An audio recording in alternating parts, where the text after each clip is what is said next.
একজন ইমাম সাহেব মুসল্লি কিভাবে বাড়াবেন ওনার মসজিদে?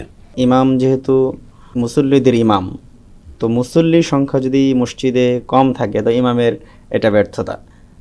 কারণ একজন ইমাম হিসেবে তার দায়িত্ব হচ্ছে তার মুসল্লি বাড়াতে হবে, মানুষকে নামাজি বানাতে হবে।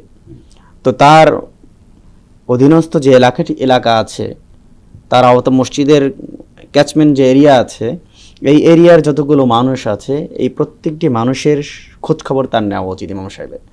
আজকে ইমাম সাহেব শুধু নামাজ পড়ে চলে গেলেন, এই দায়িত্ব শেষ না। কারণ নবী করিম সাল্লাল্লাহু আলাইহি ওয়াসাল্লাম হাদিসের মধ্যে বলেছেন যে তোমরা সকলেই দায়িত্বশীল এবং তোমাদের দায়িত্বের ব্যাপারে আলা কুল্লুকুম রাইন ওয়া কুল্লুকুম মাসউলুন আন রাইয়াতিহি, যে তোমরা সকলেই দায়িত্বশীল এবং তোমাদের সকলে তার দায়িত্বের ব্যাপারে আল্লাহর দরবারে জবাবদিহিতা করতে হবে।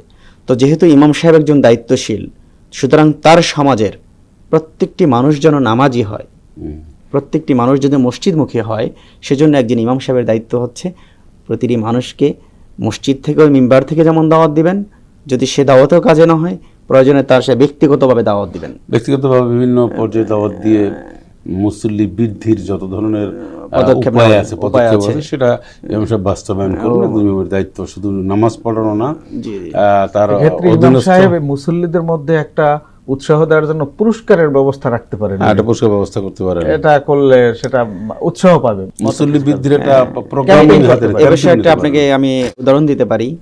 বর্তমান বাংলাদেশের একজন মন্ত্রী, যুব ক্রীড়ামন্ত্রী আমিনুল হক, উনি আমার এলাকারই, আমি ঢাকা 16 আসনের একজন ভোটার।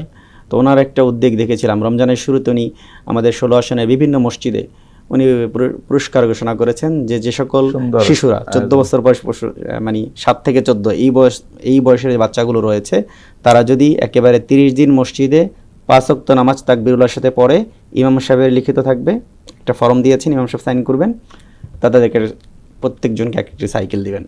তো আলহামদুলিল্লাহ সে অদারে দিনে রক্ষা করেছে। ইমামদের যে দায়িত্ব কর্তব্য রয়েছে তা সঠিকভাবে পালন করলে সমাজ অনেক সুন্দর হবে। একটি শান্তি, সুখ শান্তি সমৃদ্ধির একটি সমাজ গঠনে ইমামদের ভূমিকার বিকল্প নেই।